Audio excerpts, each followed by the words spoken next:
Hello and welcome. My name is Allison Freeland. I'm the Director of Communications for the American University of Beirut, working out of their New York City office, the Debs Center.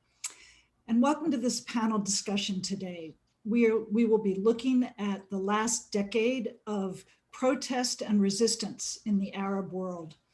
This discussion coincides with the publication by the Sufan Center of an in-depth study by Rami Hori into how individuals and societies in the Arab world have been evolving and how the last decade differs from the ones preceding it, and why all of this matters. We have three panelists with us today. We have Rami Hori, the author of the study. He is also the Director of Global Engagement and a Senior Public Policy Fellow at the American University of Beirut. We have Dr. Carmen Jaha, Associate Professor of Public Administration and Leadership at the American University of Beirut. And we have Ali Sufan, the founder of the Sufan Center. Each panelist will present for about 15 minutes, and then we'll have maybe 25 minutes to half an hour for questions and comments and discussion. Thank you so much for joining us. In a few days, we will post a video of this panel on the Global Engagement Initiative page on the American University of Beirut's website. And I would just like to say that this discussion is part of a greater global engagement initiative at AUB, bringing knowledge from the Arab world, bringing scholarship and research to a wide audience. And we are really pleased today to be able to partner with the Sufan Center.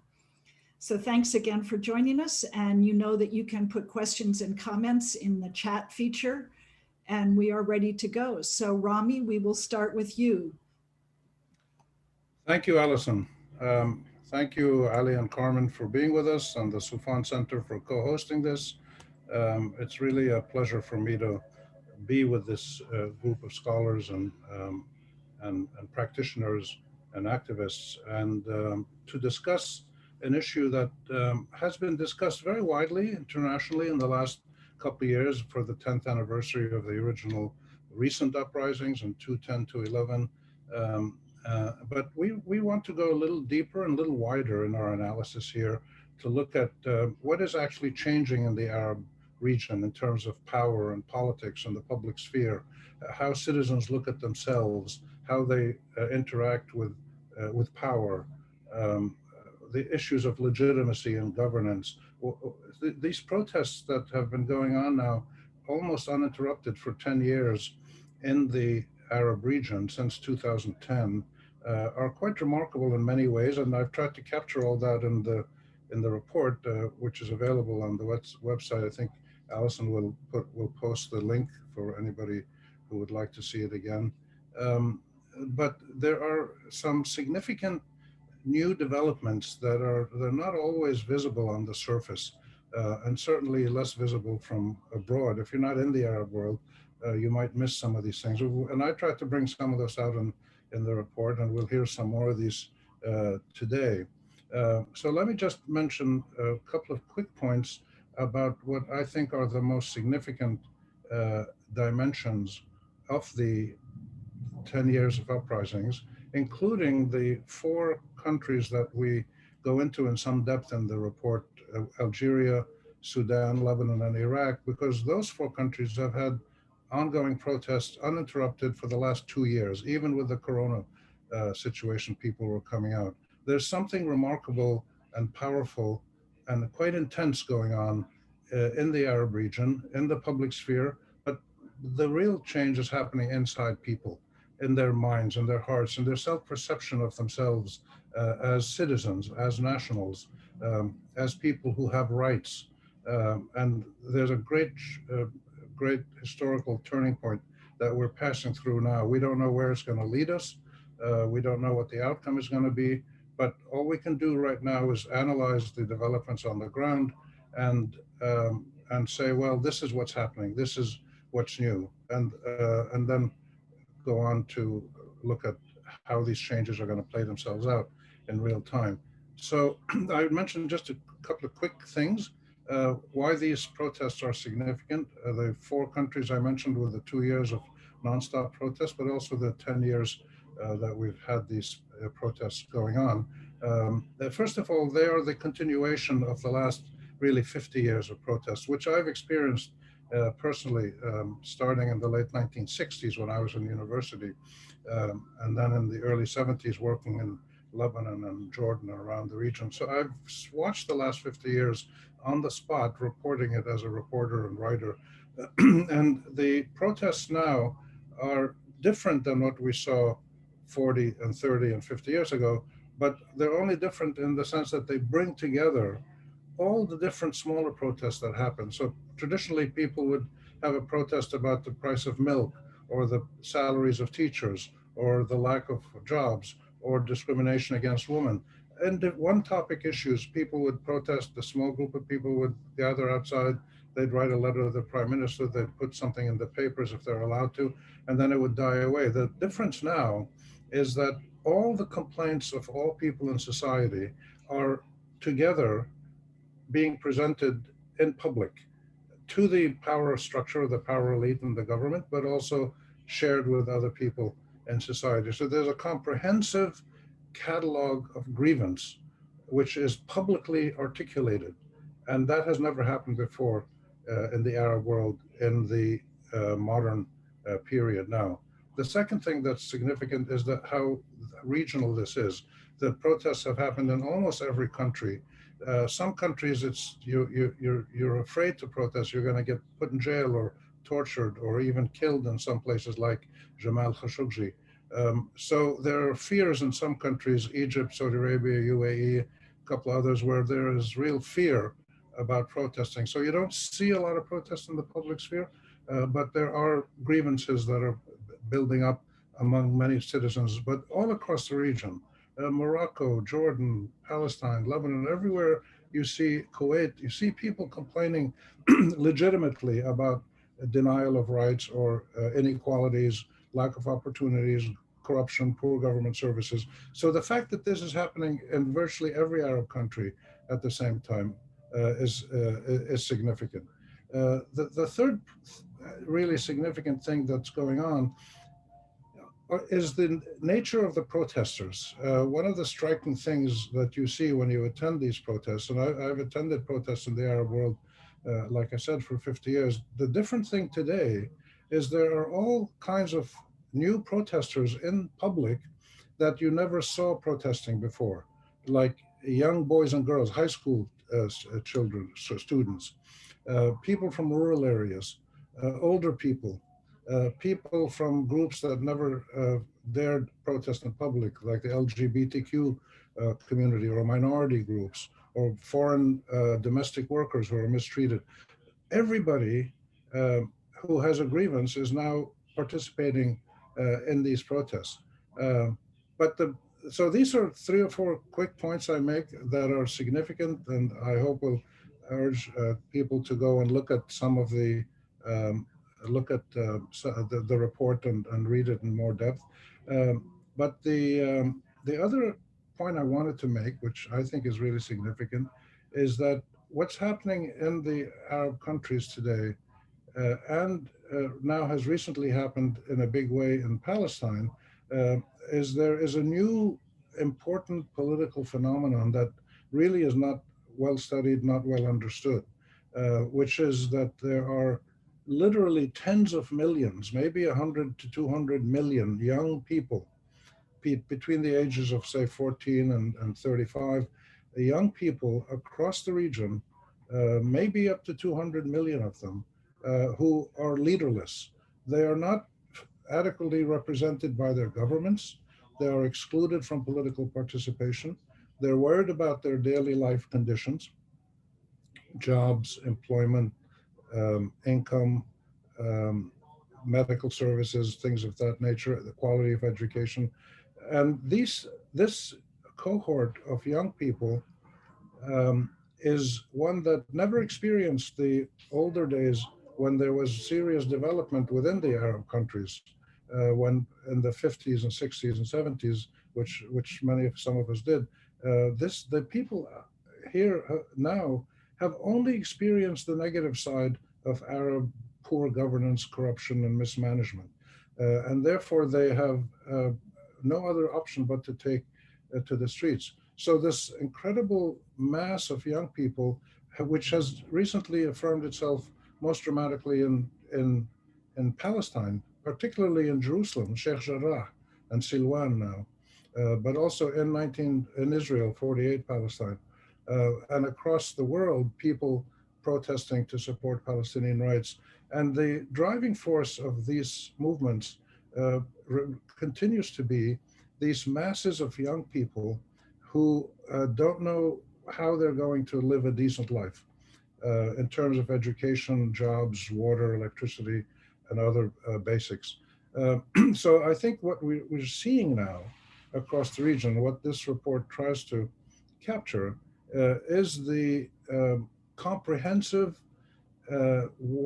broad regional scope and nature of a citizenry that has reached bottom in terms of its fears and lack of ability to live a decent life and lack of ability to protest and bring about change in a peaceful ways, is trying to peacefully protest, bring it about by removing the entire governing system. And this is the last point I would make about the novelty of the protest today.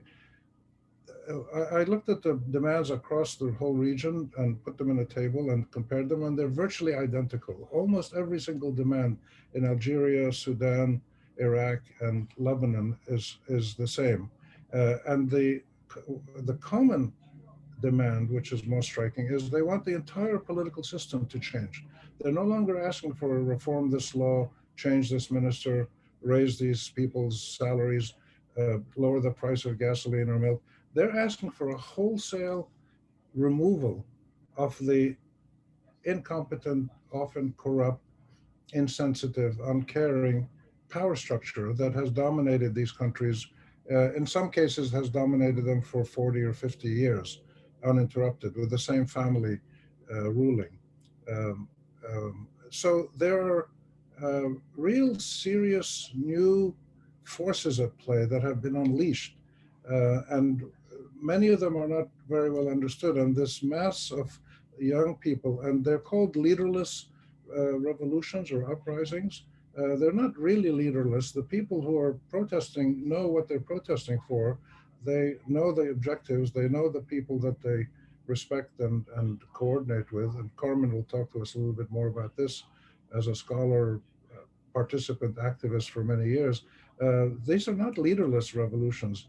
They're revolutions that have learned to protect uh, their critical people who lead and coordinate these movements, because they get shot. We've seen it in Iraq. It's still happening in Iraq. Or they get put in prison, as is happening in Lebanon or in Algeria.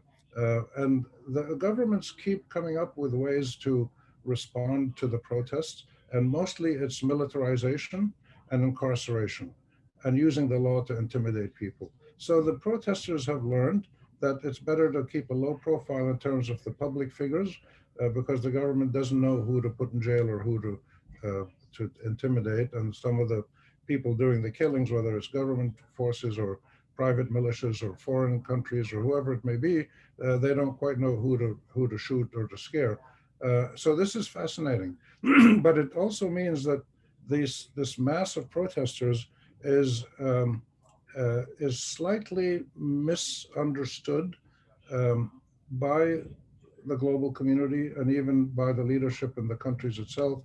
The people don't quite know how to respond to these movements, and I hope Carmen will give us some insights into that. But it is clear that people are organizing, planning, strategizing for moving forward in a peaceful way to bring about a wholesale change in the governance system, making this, I believe, the most important single moment in the history of the modern Arab state system since the 1920s, because this is the first time we see the entire region collectively, but also individually, state by state, collectively and individually, trying to be self-determinant, to define their own state, their governance system, their national values, their national policies, to be truly self-determinant. And this is a very moving, very powerful process that's taking place. And the governments don't know what to do with it other than to give a militarized response. And we're in the middle of this. It's gonna take a new phase when the COVID threat is reduced, which is slowly happening. And we'll just have to wait and watch. So I will stop with those comments, and thank you for tuning in and listening, and I'll turn it back to Alison. Rami Khoury, thank you so much. And those are a couple of provocative points you have brought up. And now we will go to Dr. Carmen Jeha, who has studied the activism and the protests for many years. Thank you for joining us, Carmen. Thank you so much for inviting me. This topic is very personal and gets more personal by the day because of where I live and the vantage point of Beirut in particular. I really enjoyed reading Rami's paper because I think it gives credit where credit is due to activists on the ground.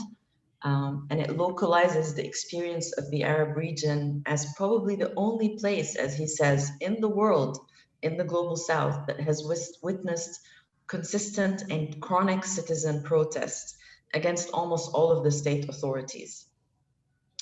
And his argument is in line with my argument, which is that in parallel to a history of very bad governance that has crippled the region, there has been a long history of political contestation.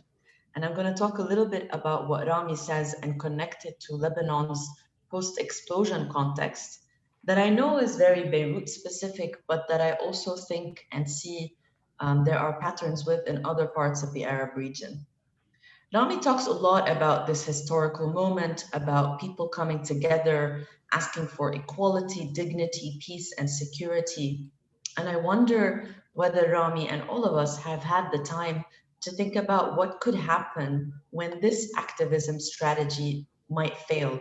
When is it that activists, or even as scholars, we might say, okay, we're calling it quits. These protests are not able to get a political system to budge. In the case of Lebanon, can't even get them to form a government in the country's worst crisis ever in its history. And in my previous work, I looked a lot at these protest movements and why they could fail. We know the answers. It's easy. Everybody knows the answer. Protest movements fail because they get co-opted, because leadership, as Rami says, goes to jail, because the window of political opportunity is either corrupt or non-existence. So movements are not able to integrate into electoral politics like we see in places like maybe Chile or Poland. So in many places in the region, it's very difficult to translate mobilization on the streets into reform or into drastic change of public institutions. That's not to deter the protesters. I definitely haven't left the streets in the last 2 years, and I don't intend to. But this is to say that maybe there is another place that we also need to be looking at, to be adding and to be expanding to the literature. And I think that that space of resistance is growing. I'm going to talk in a minute about the resistance space following the Beirut explosion as an illustration, as an example. But before I do that, I'll talk a little bit about the existence of a people-led alternative. To dispel the myth that there isn't leadership, I want to remind our audience that are not in the Arab world the severity and the magnitude and the speed at which people are experiencing disaster. In Lebanon, in just 6 months, our parents and us lost all of our savings. The city literally exploded, economic collapse like none before, political oppression, and a void in government that only institutions like militias and mafias are able to fill. To say that this is not a context where one could look at activists and ask them about a trajectory, ask them about why they chose certain strategies, but rather a context in which people are continuously pushed to react to negatively changing circumstances at the backdrop of a political system that simply will not budge. In Lebanon, before the explosion, there were at least 4 historical routes, I think, that are important to study, and which I've studied and spoken with Rami with extensively over the years. 2011, when the Arab uprisings began, there was a movement in Lebanon for Isqat al-Nizam al-Ta'ifi, for bringing down the sectarian system. It went on for several weeks. Tens of thousands of us took to the streets. The system reacted with co-optation. The politicians said, yeah, we too want to fight corruption and change sectarianism. They infiltrated the movement. They put many people on jail, and eventually it got weakened. But that gave social networks and helped people, speaking of leadership, meet each other and develop leadership skills. So in 2015, when garbage started mounting, it was easy. We looked around and we knew that we had to do something, and people started. And then also it was a massive, almost nationwide protest, where the protesters, as Rami said in his paper, were not protesting garbage.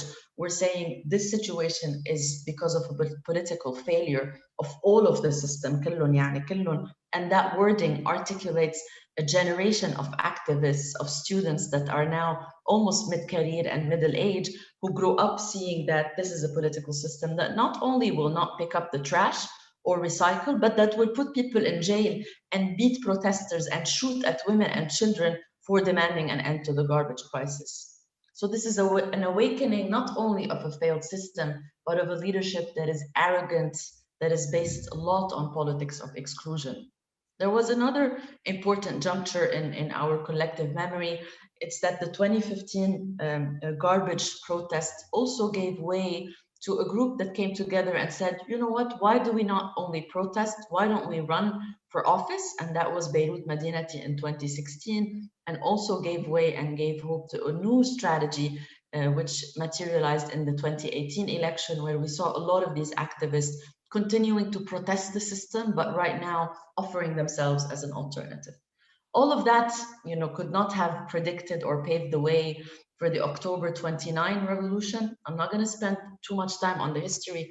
I want to talk about the present, but to say that whatever is happening at the present time, of course, to the 2019 revolution, we know that the system also reacted with the same authoritarian tools, tear gas, bullets, people died, went to jail. The system didn't budge. Anything that we are experiencing now and that I want to turn your attention to with regards to the post-explosion and what we are coining today as a resistance or a constructive resistance movement, all of this had its roots in networks that pre-existed the explosion as a juncture. This is very important in that when we talk about the Arab protests, we must never depict them as spontaneous, as haphazard, as random, but rather as part of a trajectory. Rami is saying since the 50s, since the 60s, of people organizing and being reactive to the different ways that political systems oppress them. So there is a history here. The last time I took to the streets was 4 days after the Beirut port explosion, when more than 200 people lost their lives. In a split second, 300,000 homes were destroyed and 6,000 people were severely wounded. The estimates is that 1,500 people are now suffering from serious, major, long-lasting disabilities. This was, as many times as we talk about it, it is not enough for anybody to imagine the magnitude of the disaster. And this was a rupture. If they had oppressed us in the protests, in the revolution, they destroyed our souls with the explosion. This was a moment of massive destruction. Rami was saying, for a lot of people, this is personal, this is about their dignity, this is awakening. It couldn't have got more personal than that. And I thought it was over, to be very honest. I didn't think that the city would recover, but within days, there was a massive local and international mobilizing without even coordinating together. The next day on social media, the key message was, no aid should go to the pockets that has caused this disaster for many years. Choose any sector in Lebanon, electricity, garbage, gender issues, refugees, we have nothing to show for it. The people entrusted with public funds left explosives at the ports. I couldn't have imagined that at that moment and in the wake of tragedy, there would be a rise of a new form of protest that was not anymore only negating what we don't want, but that was building. And my solace was that I found a term for it in the literature, and that was constructive resistance. Constructive resistance is when people come together to create the alternative that they wish to experience. And that is the creation of institutions that would exhibit not just leadership, but that would be able to deliver services. And I did a quick plotting of these types of association for the purpose of our discussion. I apologize to anybody listening if I left someone out. It's too soon to do a quick mapping, but I wanted to just give people an idea about what kind of post-explosion activism has arose. And when I walk down the street, I have no doubt all of these people were on the streets protesting. It's just that the explosion pushed us no longer to only protest, because 4 days after the explosion, when the ammonium nitrate hadn't even settled and the city was still picking up its pieces, we protested. And they used tear gas and they beat up people and they dispersed the crowds. So this time around, people tried a different strategy. The first example of such institutions, in my opinion, is focused on relief and humanitarian aid, of which, for example, Offre-Joie is a prime example, mobilizing 6,000 volunteers to rebuild tens of homes in just a few weeks. In a country where a broken sewage can take decades to fix and there are frequent electricity cuts, a group of young volunteers fixed 60 homes in just a few weeks. The significance of this is not looking at the organizational model per se, but at this volunteer-based service. And there are tons of these. Another example of humanitarian and relief is Beit al-Baraka. Beit al-Baraka has rebuilt 3,100 homes, offering housing to the forgotten and the vulnerable, and opening a free supermarket with medical aid for whoever needs it. The second example is advocacy and human rights institutions like SEEDS, like Legal Agenda, even the Beirut Bar Association, who has volunteered to help the victims of the Beirut explosion and their families investigate what happened. These institutions go beyond traditional civil society to become advocates for legal inclusion, protection of rights, gender equality, transcending a system that discriminates based on people's sect and race and class. And they exhibit this, means they're not demanding this. They say this is how things should be. This is how the legal system will function, and this is what we will do about it. The lines, of course, between these categories of humanitarianism versus advocacy is very blurry. A case in point is our own Khaddat Beirut, the Beirut Shake-up, created on August 5th, the day after, as a movement of activists, many of whom are AUB professors, faculty members who identify as scholar activists. And Khaddat Beirut today is a network of experts that are implementing interventions around community health, community education, environmental health, and inclusive business recovery, because we were very afraid, and we were right, that the community's voice would be left out of any recovery. So we're teaming up with community members to transform, for example, a community primary healthcare center in Karantina into a community healthcare center. We're teaming with local businesses, not just to open bars and shops, but to be an inclusive business recovery to protect the social fabric that was Jamaiza and Mar Mikhail as a specific area. There's a third category, and I'll stop here, which is emerging political parties and political platforms. These are people that believe that the way to resist is to run in the next election, whether the elections are municipal, parliamentary, whether they are student elections. I'll remind the audience that at AUB, all of the students that were running against AUB's independent student movement literally dropped out of the race. So every election is important, whether it is at a professional association level, municipal, or all the way up to the parliamentary. And we are seeing a solid Lebanese opposition movement, not just articulating what people want to protest, but to co-create, to resist, to support, example like من تشرين تقدم بيروت مدينتي, تحالف وطني, and many others. I'll close here to say that protest is not the only way that the Arab world is making progress or trying to remove the shatters and the pain of living in an undignified world. There are other ways as well. And for many of us who don't want to die on the street and who have seen enough death, turning into community-focused resistance is very important. I'll ask Rami and Hali some difficult questions, maybe we'll not finish today, but in the future. Question number one, is this resistance or more? Resistance is a word that carries a lot of tensions, very productive world we're resisting. but maybe we're co-creating. So maybe there's something more than resisting oppression. It's modeling excellence and survival and inclusion. It's modeling the institutions that we lack by the state.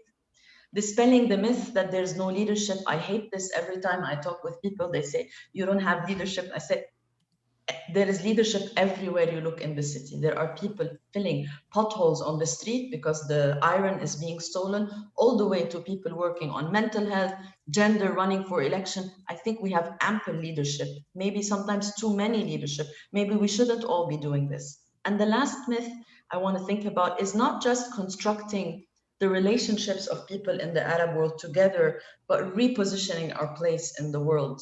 Our foreign policy is also monopolized by a group of sectarian, incompetent people who are driving us down the drain. So for me and for many of the groups, I think part of the job is to show a different model, a civic model, where we can engage in conversations around COVID and migration and human rights and media and investigative journalism, and not just be looked at as a poor, problematic, garbage-filled dumpster, but instead be able to revive our relationship with the world, and in doing that with each other. So I'll stop here and thank you. Carmen, thank you so much. And thank you for your advocacy and your thoughtfulness on these issues. And we will go now to Ali Sufan, founder of the Sufan Group. And Ali, maybe you will address some of Carmen's questions as well as making your own statements, and then we'll have some time for lively discussion. So thank you so much for being with us. Thank you, and it's a great pleasure to be with you and be with the folks from AUB. We are very proud with the relationship with Rami, and we are very proud and a privilege to have him publish the paper through the Sufan Center.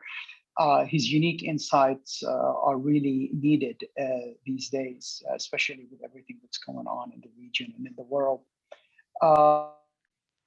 in the Middle East. So basically, thank you, Rami, for this, and thank you, Carmen, for your activism. And I will try to answer some of the questions that Carmen put out. But also at the same time, I wanted to talk from personal experience. What we're seeing in the Middle East today, what we see with this widespread discontent with the status quo in the streets of the Arab world, all the way from Lebanon to Sudan to Algeria to Egypt to Iraq, is something unique, but also it's something that has been going on for a while, as Rami mentioned. And at one stage, there are people who wanted to respond to this unjust or what they perceive to be economic or political unjust through violence. And now we're seeing more and more a new generation that frankly didn't know much stability in the last 20 or so years. Remember 9/11 happened about 20 years, going down to the streets and being increasingly, as Carmen mentioned, nonviolent and increasingly, in a way productive in their activism. And one of the things that I saw throughout my career working counterterrorism, and I've been doing it for more than 20 years, that most of the individuals that I met or I talked to who were involved with violent organizations or terrorist groups, I rarely found anyone who joined these terrorist organizations or decided to go on the path of violence because of ideology.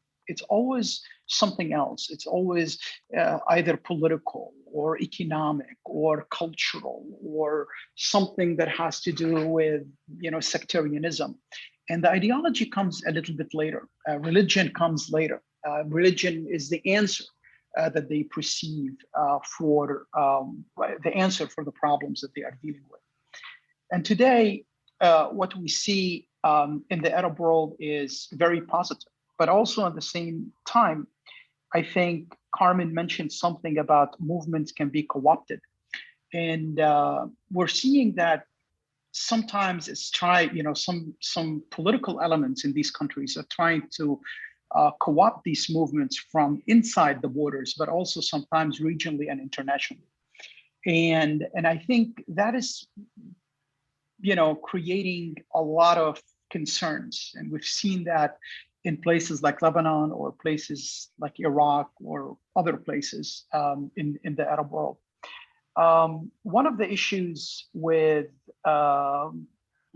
what we're seeing today and with the violence that we're seeing with the protest movement that we're seeing today in the Middle East is it's a signal of a new region. It's a signal of a new Middle East, a birth pain for a new Middle East.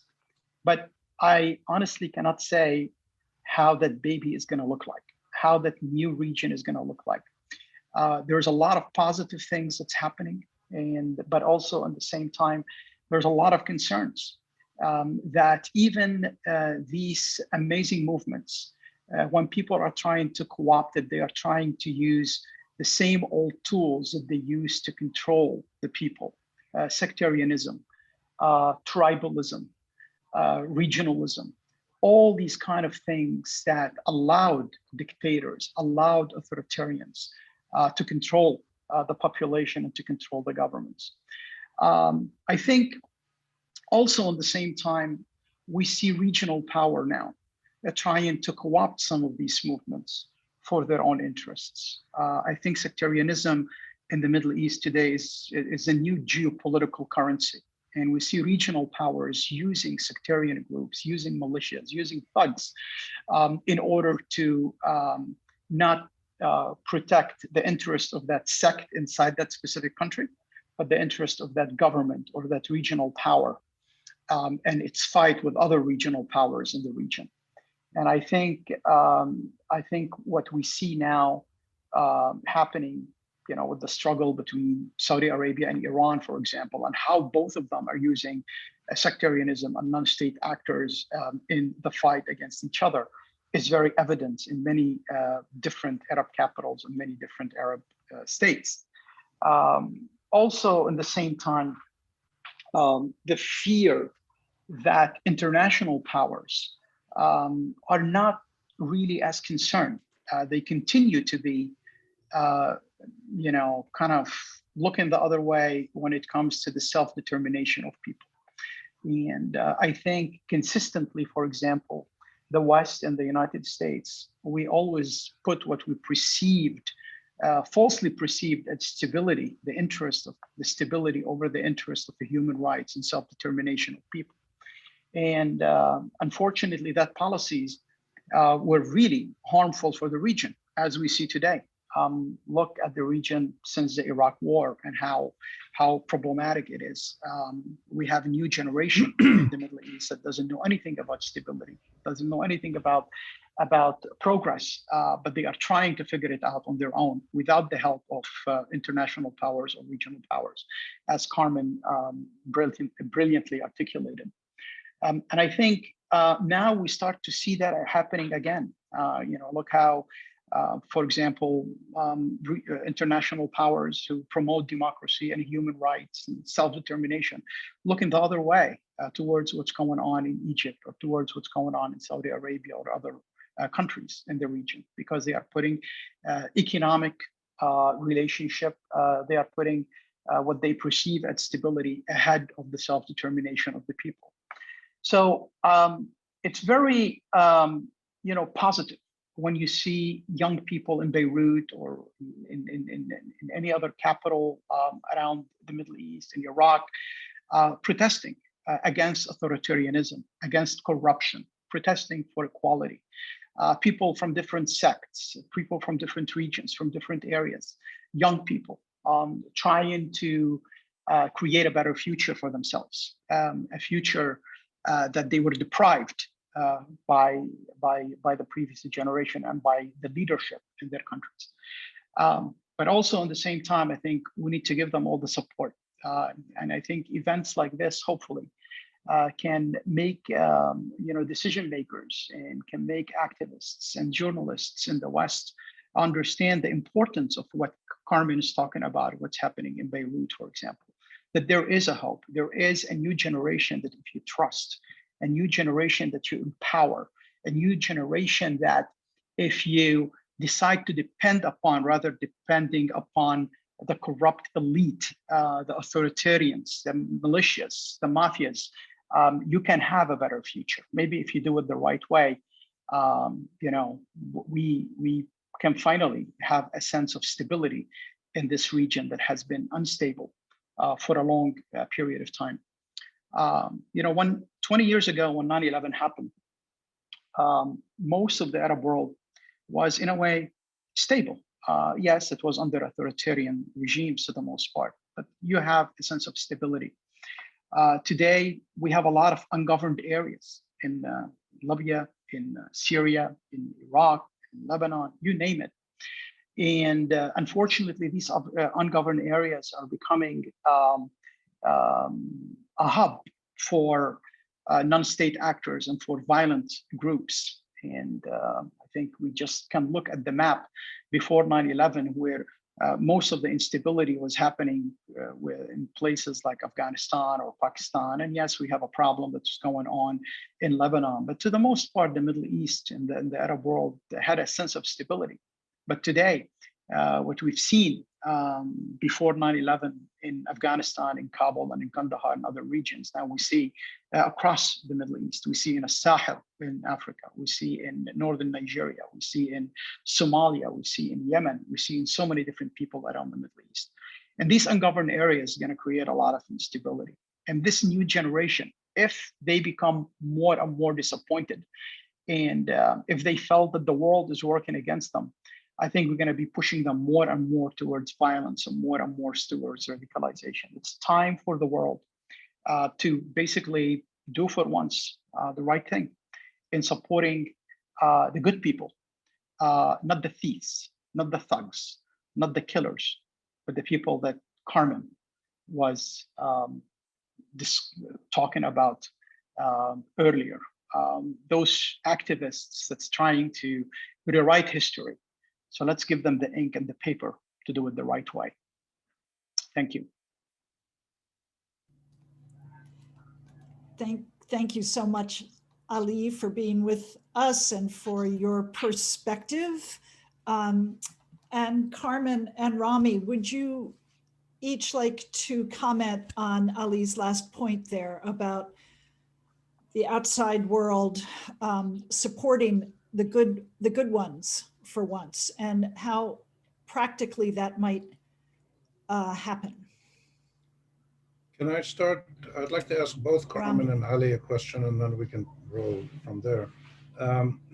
One of the issues that has been obvious to me throughout my lifetime of covering the Middle East, and it comes up with what Ali comes up with what both Ali and Carmen said. We as a region have never identified a legitimate and effective way for foreign parties to engage in or intervene in the Middle East. And when I say foreign parties, I mean governments, NGOs, UN agencies, private sector, all kinds of people who want to come to help promote women's rights or rule of law or youth employment, but it's never really been done effectively or even legitimately, in the sense that it responds to the real priorities of the local people. So I'd like to ask you both, from your different perspectives, Ali, from your many years in the US, working in hard and soft security, interacting a lot with government people and NGOs, international agencies, you travel around the world a lot talking to people about the issues you just talked about. And Carmen, from your perspective on the ground, engaging with foreign groups and entities for many, many years, have either of you seen mechanisms that genuinely we can say are both effective and legitimate? And if so, how can we expand these? And if not, how can we start working on them? I just mentioned this because I'm working with some American universities now to launch a new project to explore exactly this point, how Arabs and international people can engage together in a way that they both define as being legitimate and effective. Carmen, do you want to start? You're muted, I think. No, I prefer if Ali starts. He has a longer career in this, and then I'll jump. You know, I think this is a very good question, Rami. And I think towards, the short answer, I don't think there is a mechanism at this point. And the reason I say that is because most of the Middle East has been ruled by dictators. So these dictators don't allow non-government organizations, human rights organizations to operate freely. So it's definitely an area to be explored. And I think I would like to what you come out with in your analysis of the situation down the road when you work with these universities on how to develop this area. But also at the same time, it's very difficult how to control foreign intervention or regional intervention in the Middle East. You're talking about a region that the borders of that region was drawn by foreign powers. Everything about it. Like I remember when I was a kid growing up in Lebanon, they used to teach us in history books that every sect in Lebanon belongs to a country. That is something that they taught us when we were kids, and they implemented in you that it's okay to work with foreign governments, and it's okay for foreign governments to represent you, and kill fringy bringy. Everything foreign is great. And I think we see that with other countries as well. And today, if you look into Iraq and what's happening in Iraq, you see a very similar dynamics to what happened in Lebanon. And I think the United States, when we tried to help drafting an Iraq constitution, we found the most successful constitution in the Middle East, which Lebanon, which I'm being sarcastic here, the worst political system to implement in Iraq. Were basically based on sectarianism. The Kurds have the presidency, the Shia have the prime minister, and the Sunni have the parliament. A little bit, a mirror of what we had in Lebanon. And look how successful Iraq is now. Again, the same thing that we start to see in Yemen. A lot of foreign interventions. The foreign interventions that feeds into, basically enlarging the conflicts is okay. But any foreign interventions that's going to help people who basically look into self-determination, that is not okay. That is everybody will be against, even the people who claim that they are fighting for the rights of the people or to resist or to build a better future or whatever. But as long as the foreign intervention is coming to feed into that sect or empower this group against that group, that is fine and that's okay. So in general, I don't think there is, there is any, appropriate channels, any rules, any regulations. We try to believe that there is. We make laws and say, oh, you're violating the laws, but also at the same time, we only allow, these regimes in the Middle East and these powers in the Middle East only allow groups to function as long as they don't infringe into their own turf and into their own policies and into their own way of dealing with their people. So I think that is the inheritance not only of 50 years of authoritarianism, but also that's inheritance of the legacy of colonialism that shaped the Middle East and created the region that we have today. Yeah, I agree that there is no preset mechanism, Rami, but I want to follow your argument that we are at a historic moment, and that moment can take 5, 10, 20, 30 years. And your question about foreign intervention and the relationship is exactly what I was trying to end with in terms of the region reconstructing its relationship with the world, that is a homework that we need to do, okay? I think that we are beyond this moment of whoever deals with the West is a Amil, is a traitor. I think we're beyond this. But I think that the West is also, the Beirut explosion was a slap in the face for a lot of foreign donors who had been funding the state for so long in a very inefficient model. Now, of course, where are we now? All of these models that I shared with you are excellent examples. At the same time, we're also stuck because we need a state. How do we scale these models? How many clinics can you build? You cannot replace the state, you need the state.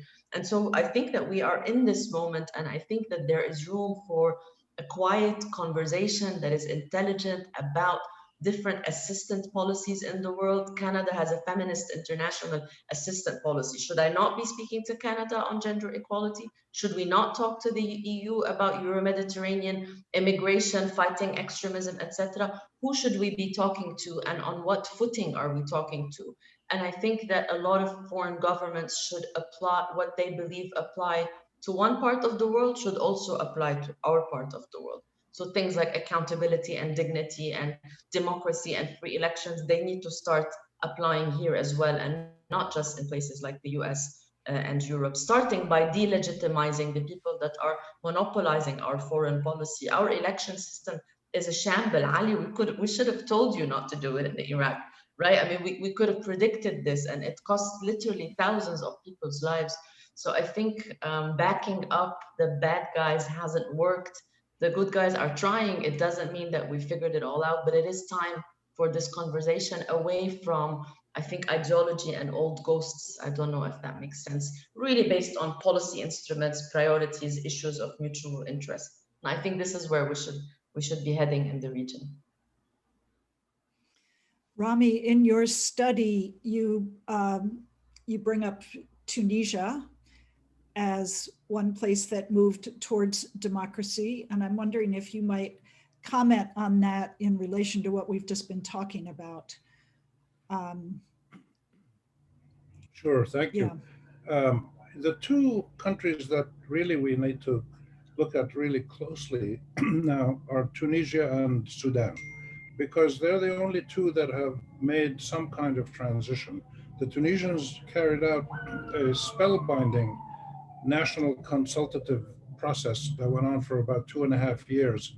And I remember talking to some of the people who were leading it back then, and they made sure that every new element in the constitution was discussed exhaustively, so that they did come up with a constitution that genuinely represented a national consensus, which had never happened before in the modern Arab region. Their problem is that they continue to be subjected to foreign meddling from Arab countries, especially, and some others probably, who want to slow down the democratization. This is one of the great problems we have. It's not only that our entrenched political elites in the countries where protests are happening want to stay in power, it's that other wealthy Arab countries, some of the oil-producing countries, have become very militant in trying to stop any process of democratization, popular sovereignty, genuinely free elections, because they got scared when they saw Mohammed Morsi and the Muslim Brothers win in Egypt. And whether that was legitimate or not to be scared is for history to decide, but the legitimacy of the victory was beyond doubt. And some Arab wealthy countries don't want that kind of thing to happen. So there are a lot of pressures on Tunisia, but the biggest one is probably the poverty and inequality issue that Ali mentioned, and I talked about in my report. The southwest of Tunisia remains woefully underserved by the state services, and poverty, unemployment, poor educational output, medical care. In southwest Tunisia, where Mohamed Bouazizi set himself on fire and the protests broke out in late 2010, that area remains marginalized, as do all the poor areas in the Arab countries where people are suffering increasingly. The striking thing is that there is so much poverty and marginalization and vulnerability. UN data, which I mentioned in the report, show that around 75% of all families in the Arab countries are unable to meet their basic weekly needs of food, medicine, shelter, etc. I mean, this figure clearly has risen because of COVID, lack of trade, lack of investment, shutting down economies. So the deprivation of citizens of their basic needs can be a great brake on the democratic evolution. Even when you have a good constitutional transition, which Tunisia did, it's not moving as well as people want it to move. And now there's a struggle between the president and the legislature about who actually controls power. And you can be sure that there's people behind the scenes offering billions of dollars to the president to take control of the country and stop this democratic stuff going on. Sudan is far more interesting because it's the only place that I know of in the modern Arab region where protests forced the military regime to at least engage in negotiations. And they came up with this 3-year transition, which is mentioned in the report, which is a shared transitional government with civilian representatives and those named by the military, headed by a person chosen by both. So this is really a novel and very important process. It's also fragile.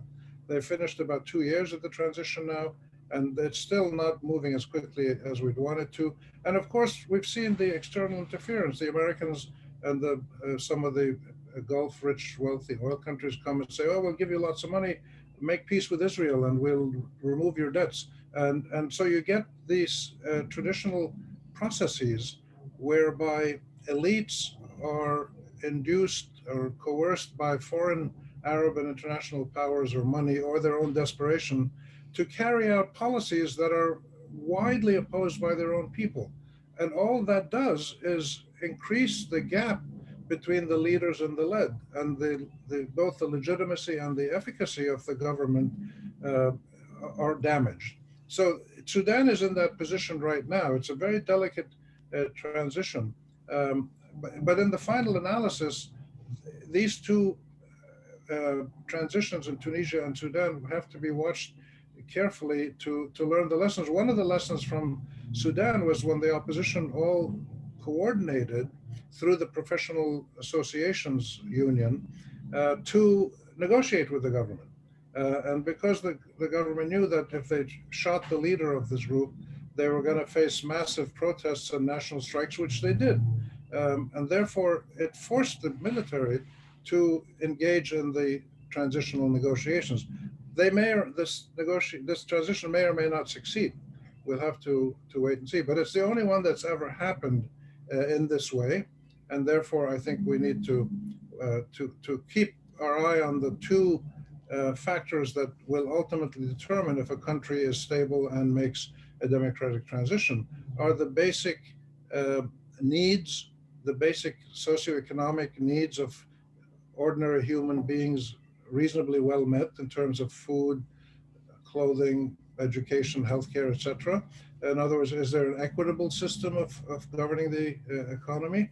And the second one is, does the system allow the individual citizen to express his or her opinion and have a real impact on policymaking? So participation and accountability, are those two mechanisms at all included in the transition? So those two things are, they're the big sticker items in any stable situation. Most of the Arab world has failed the test in those two areas. Most of the Arab countries, almost without exception, have failed the last century's triple tests of statehood, citizenship, and sovereignty. And this is the real tragedy. Many Arab countries today cannot make sovereign decisions. If they want to buy a certain weapon to protect themselves, if they want to open relations with a certain country, they have to get approval from Washington or Moscow or Iran, in some cases, humiliatingly, from Israel. Israel has to approve. If the UAE or the Saudis or the Jordanians or somebody wants to buy an advanced engine for their fighter jets to protect themselves, they've got to get an okay from Israel, which is quite extraordinary, where 80% of the population in those countries say that they don't want normal relations with Israel until the Palestinians have their rights met. So you come back to this situation where the populations, the citizenry's views and the policies of the government are way out of kilter. They don't, and the governments have persisted in this situation by brute force. And until about 10, 15 years ago, they also bought the complacency of citizenries by providing jobs and subsidized food and things like that. But they're not in a position to do it. They've run out of money. Even rich countries like Algeria are slowly going bankrupt. And therefore, the governments can no longer buy the complacency or acquiescence of their own citizens by offering them material goods. And that's why we have this massive regional uprising going on. I wonder, Carmen, if you would just take a minute to elaborate a little bit on constructive resistance, what you see as the factors that have to be involved and possible success in this area? Yeah, so briefly, I mean, first of all, reclaiming that narrative in the Lebanon context of resistance, that people resistance, peaceful resistance, inclusive resistance, and resistance that is transcending only saying no, but that is constructing.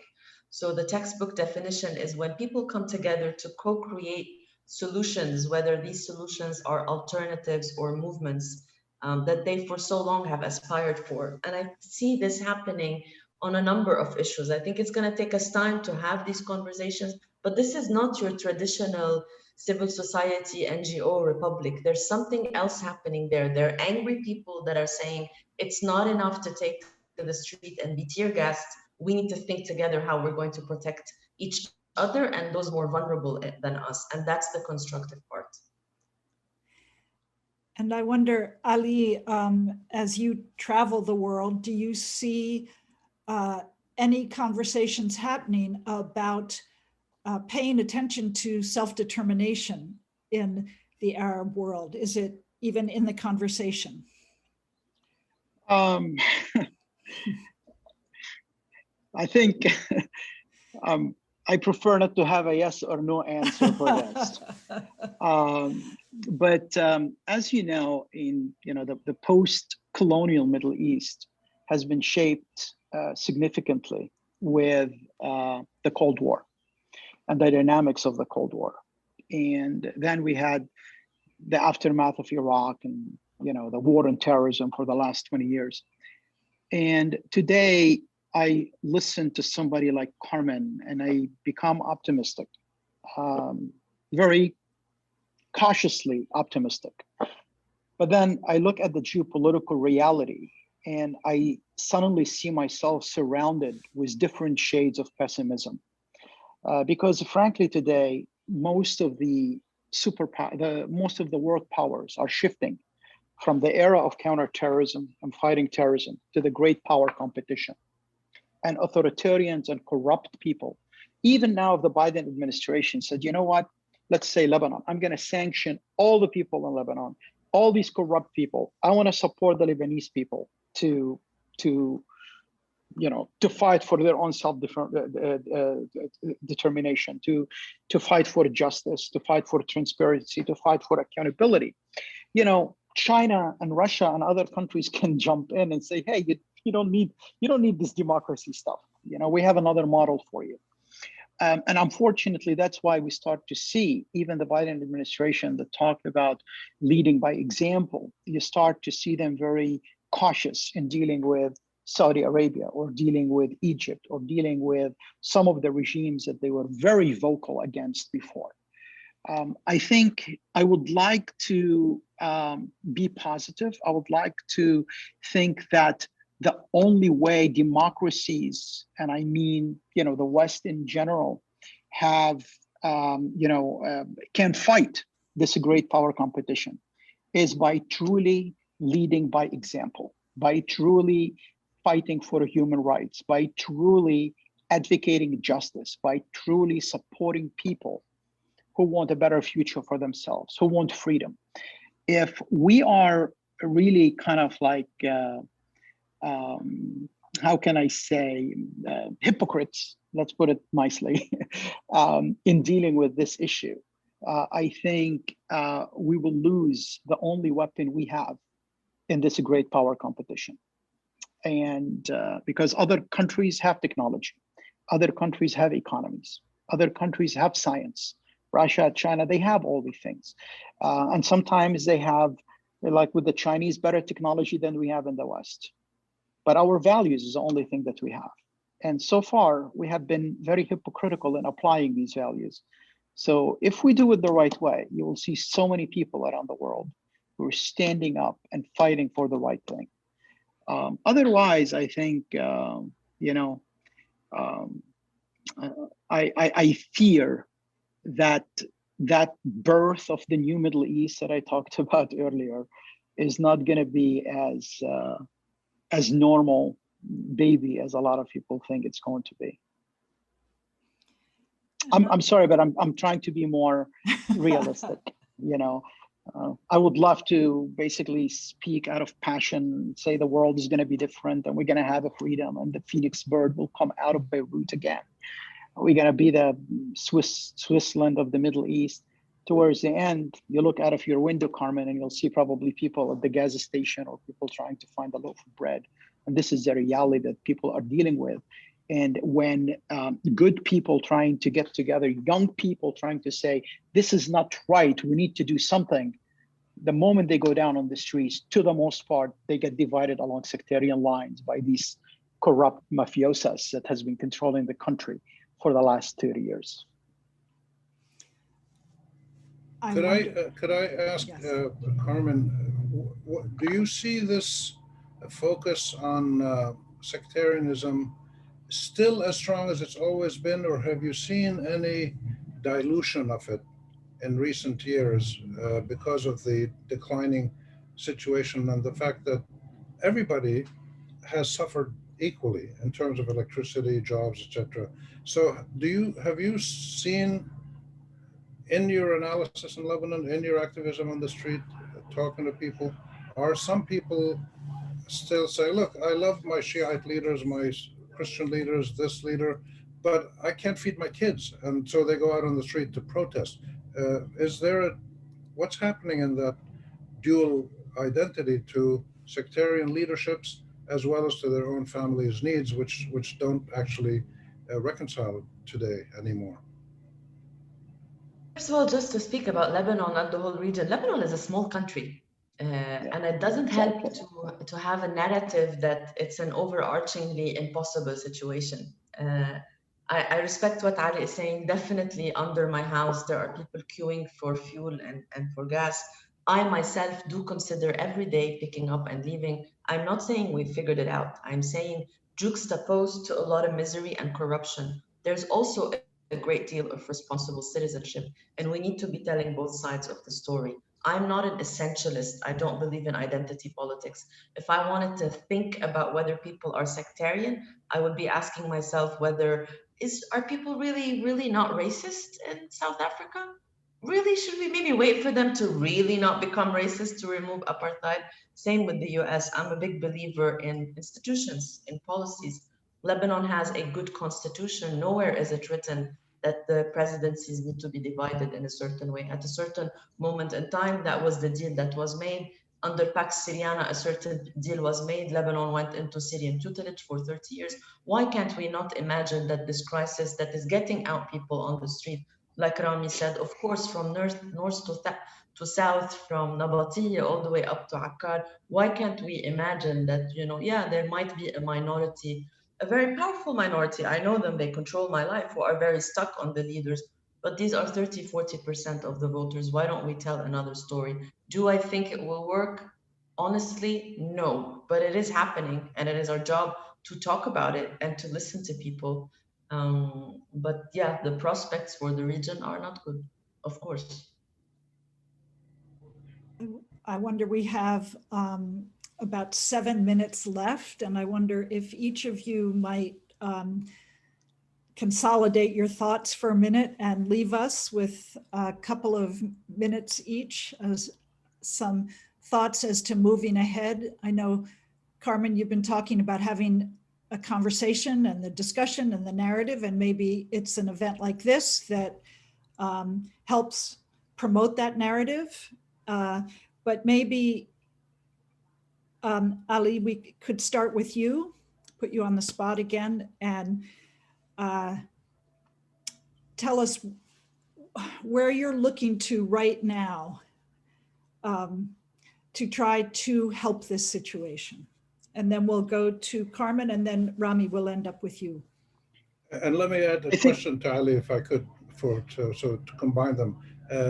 Ali, can you talk, as you answer the question, could you also tell us about what you have seen in your career and today about the intersection between hard security approaches? You mentioned that, in the Cold War, everything was about security and stability, which hasn't worked.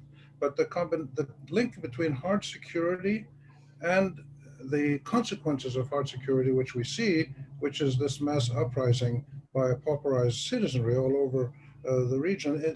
Do you see any change in the interaction between those two things in the US, where you know best, but also other Western countries? Thank you, Rami. And I think I will try to touch on this. Look, you know what? You cannot bomb a country to be just. You cannot, drone transparency, right? So the moment you start bombing people, people are going to be upset. People are going to be frustrated. Look at the situation in Iraq. Look at the situation in Libya. If you ask the normal person on the street in Libya, probably they want Gaddafi back. If you want to ask the normal person in Iraq, probably they want Saddam back. So I think you have to be very careful with this. I think hard security, hard stability, hard security, hard military, hard militarization of conflict that does not lead into stability. That will only lead into further instability. And we see that in 20 years of counterterrorism. If you think about on the eve of 9/11, Al-Qaeda had about 400 members who pledged allegiance to Osama bin Laden. Now Al-Qaeda alone is more than 40,000 people in Sahel, in Libya, in Somalia, in Pakistan, and Afghanistan, still in so many different countries around the Middle East. And this is after the United States, which is the strongest power in the world, military power in the world, spend more than $5 trillion fighting them, right? So if we spend these $5 trillion for stability, for economic programs in these regions, I think every country in the Middle East, every family in the Middle East will be rich, and nobody will be listening to groups like Al Qaeda or other violent extremist and terrorist organizations. I think, look, I mean, if to go back to what I am looking for now to help the situation, or to kind of like advocate for what's going on in the Middle East, I think we need to be on top of the great power competition now with the West and with the United States, and explaining how important it is to really stand behind our values, to really lead by example, right? As President Biden talked about. We cannot be hypocritical about this, because I think the values that we have, freedom, democracy, human rights, these things are basically the cornerstone of the Western narrative. And we can't just do it with countries that belong to us, like we did during the Cold War or under our sphere of influence, and look the other way when it comes, to apply these measures on countries that's against us. But people who are operating under our umbrella, we look the other way and we let them do whatever they want to do. I think this is extremely important in order for that movement that Carmen passionately and brilliantly was talking about, that we see in Lebanon, but we see in so many other countries, as Rami articulated in his paper. This is the only way that down the road, I'm not saying tomorrow, 5, 10, 20 years from now, we can start seeing results. We can start seeing people really taking charge of their own lives. So events like this is extremely important. Rami and I, we always, and probably you, we always listen and participate in a lot of conferences. And probably this is the only talk that we had about a protest in the Middle East and the Arab world. I don't know, are you familiar with another one, Rami? I'm not familiar, and at least in the United States, and on this, talking about what's happening in the streets. So I think this is extremely important to do these things. This is extremely important to talk. This is extremely important to deliver the voice of the people on the streets. Because frankly, the people in Washington, the people in Congress, the people in the White House are not listening to the people on the streets. They think they have no voice. And I think it's essential. Just because we're pessimistic about it, it doesn't mean that we cannot fight for it. We cannot start the path towards hopefully a better future. Carmen, hearing that, does it make you want to get up and fight another day? Look, I mean, my experience is very local. I'm very heartened by what Ali is saying in terms of the global advocacy. And by all means, I mean, those of you that have access and are able to play the great power game, I think by all means that work needs to happen, because the solution can't only be young people volunteering their time. And I think I was thinking, if I was in your shoes, Ali, what I would advocate for. Do we need another state of narcotics and militia and mass immigration, poverty, radicalization? Do we need another state where journalists and activists, both foreign and local, disappear in prison? Do we need insecure borders where young women are human trafficked? Do we need to risk not just the lives of the Lebanese, but the migrant workers and the 1.5 million refugees? I'm saying this because I think a stable Lebanon can partner with the West and with the United States on issues of mutual interest, where people and institutions are invested in long-term change starting today. This is not an insurmountable problem.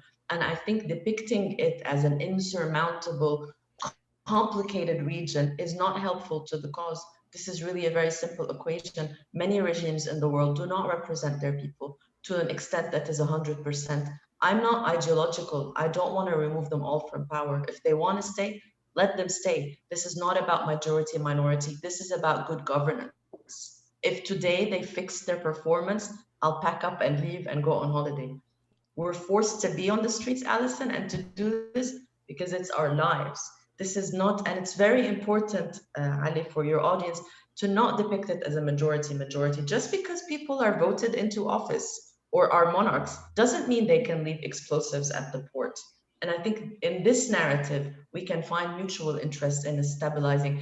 An IMF bailout tomorrow will fix all of Lebanon's economic problems, however imperfect. So this is not some truncated local conflict. It really isn't.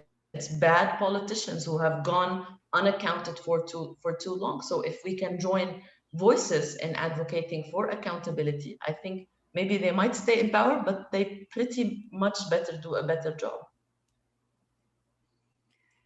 Rami, do you want to take us out? Thank you. Well, that was quite a fascinating and I think very lively and important overview of the different perspectives, which is what I hope would happen in our panel. We'd get different views on the same issues from different sectors, countries, professions, etc. And I think we all agree that, and me being the old man here, I can tell you about the 1960s when I was in high school and college, and I remember seeing Abdel Nasser when we were on a boat once.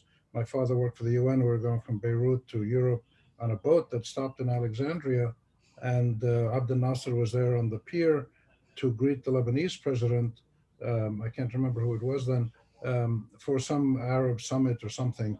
So, you know, I remember distinctly the extraordinary emotional passion that people on that boat felt when they saw Abdel Nasser on the street.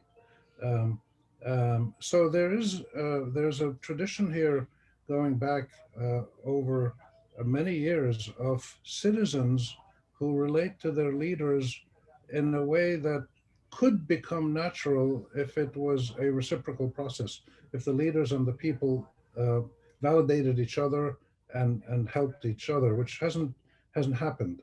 Um, but the reality that I think we have to keep thinking about is that we weren't always like this. And again, I can go back just to the 60s and early 70s, where we didn't always have mass pauperized citizenries in the streets or just looking to immigrate. 25-30% of our young people now want to immigrate. This was before COVID. They want to get out of here. So we know the problems. We know the way to fix them. But what we haven't figured out yet is how do we make that transition?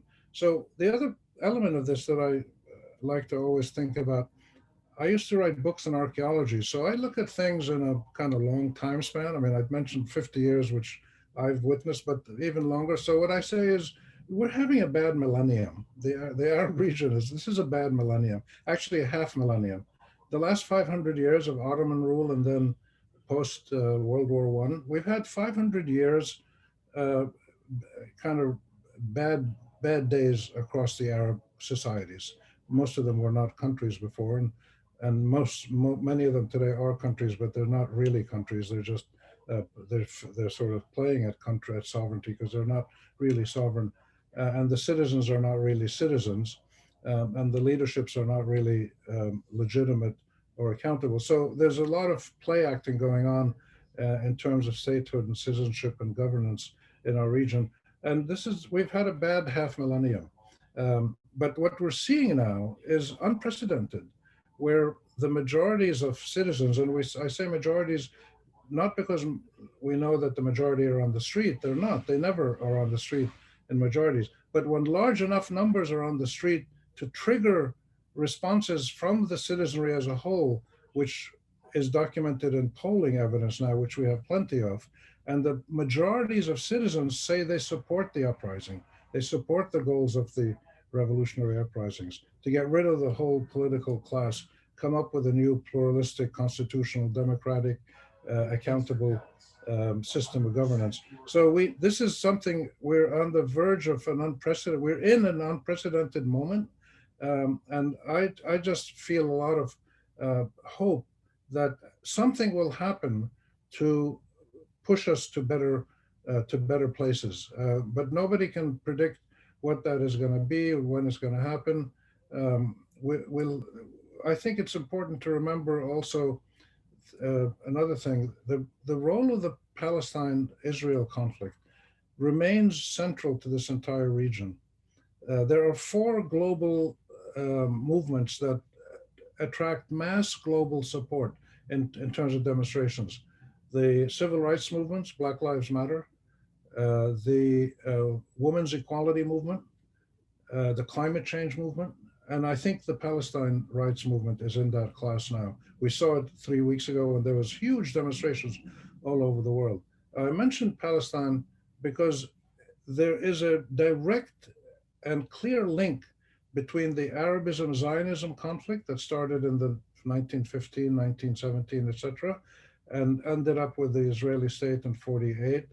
And they're still fighting today in Palestine about the issues that they were fighting about in 1933 of ethnic cleansing, equal rights, hegemonic foreign control, etc. So if the Israeli, Palestinian, Arab-Israeli, Zionism, Arabism conflict can be resolved peacefully, which I believe it can, I've done research on this over the years, if it somehow can be resolved like South Africa and Northern Ireland were resolved, and the relationships with Iran, which also I believe can be resolved because we've seen the negotiations succeed once and now they're trying again.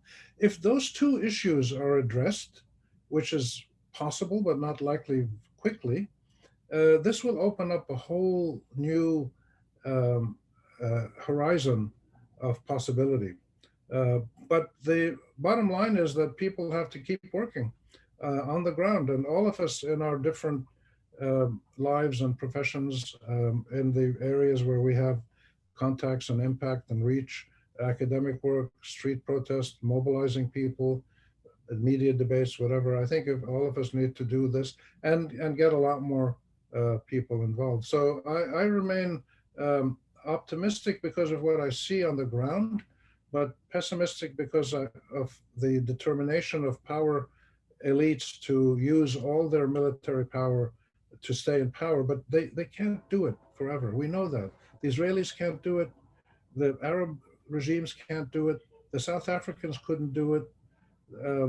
We've seen this all over the world. Militarized regimes cannot subjugate and dehumanize and degrade their own people forever. They can do it for a while, but at some point, the game is over. So those are my closing comments, and I just want to thank Ali and Carmen for being with us, and look forward to continuing our interactions in many different ways and expanding them when possible. Back to you, Alison. All right, thank you so much, all of you, and for what is a very important conversation. And just by way of closing, I'll say you've been listening to Rami Hori and Dr. Carmen Jeha and Ali Sufan talking about resistance and protest in the Arab world, what has changed, looking ahead a little bit as well with an optimistic / pessimistic viewpoint. And we will put this up as a video on the Global Engagement Initiative page on the American University of Beirut's website. And again, we thank everyone for joining us.